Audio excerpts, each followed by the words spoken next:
আগামী জাতীয় নির্বাচন 2026 সালের এপ্রিলের প্রথমার্ধের যে কোনো একটি দিনে অনুষ্ঠিত হবে।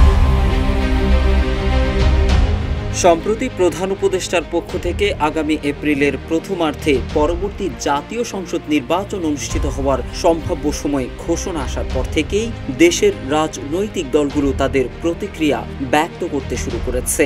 এরই ধারাবাহিকতায় সামাজিক যোগাযোগ মাধ্যমে প্রতিক্রিয়া ব্যক্ত করেছেন গণ অধিকার পরিষদের সাধারণ সম্পাদক রাশেদ খান।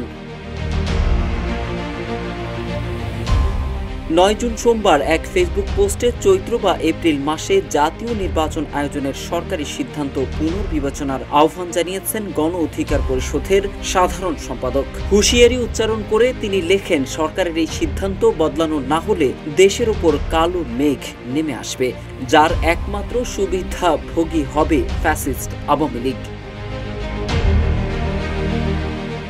পোস্টে রাশেদ খান আরো লেখেন, এপ্রিল মাস বাংলায় চৈত্র মাস। এই সময়টা প্রচন্ড গরম ও খরার, মাঠ ঘাট চৌচির হয়ে যায় তীব্র রোদের কারণে মানুষের জীবন অতিষ্ঠ হয়ে ওঠে। এ অবস্থায় যদি নির্বাচন আয়োজন করা হয় তাহলে ভোট কেন্দ্রে সামিয়ানা ও ফ্যান বসানো বাধ্যতামূলক হবে। সাদওয়ালা গাড়িতে করে ভোটারদের কেন্দ্রে নিতে হবে। তিনি বলেন, না হলে এত গরমে ভোটারদের অংশগ্রহণে অনীহা দেখা দেবে। একইভাবে প্রার্থীদের পক্ষে প্রচারণাও হবে কঠিন। অন্তর্বর্তী সরকারের উপদেষ্টাদের ইঙ্গিত করে গণ অধিকার পরিষদের এই শীর্ষ নেতা লেখেন, সরকারের উপদেষ্টারা নিশ্চয়ই এই বাস্তবতা সম্পর্কে অবগত আছেন। তাহলে কেন এই সময়ে নির্বাচন আয়োজনের এত আগ্রহ? এটা কি পরিকল্পিতভাবে ভোটার শূন্য নির্বাচন দেখানোর প্রয়াস? এমন প্রশ্নও রাখেন রাশেদ খান।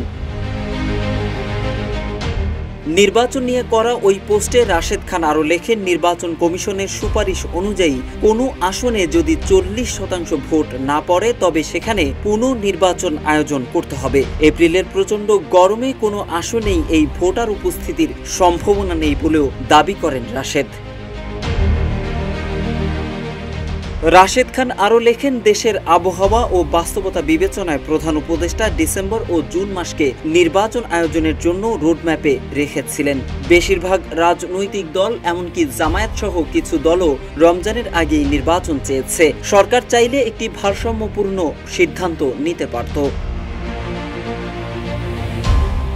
রাশেদ খান সরকারের নেওয়া সিদ্ধান্তকে অপরিণামদর্শী আখ্যা দিয়ে লেখেন, যদি সিদ্ধান্তটি পুনর্বিবেচনা না করা হয় তাহলে রাজনৈতিক দল ও জনগণের সঙ্গে সরকারের দূরত্ব বাড়বে, যার সুযোগ নেবে আওয়ামী লীগ। তিনি আরো লেখেন, সরকার, রাজনৈতিক দল ও জনগণের মধ্যে যত দূরত্ব বাড়বে তার সমস্ত বেনিফিট পাবে ফ্যাসিস্ট আওয়ামী লীগ।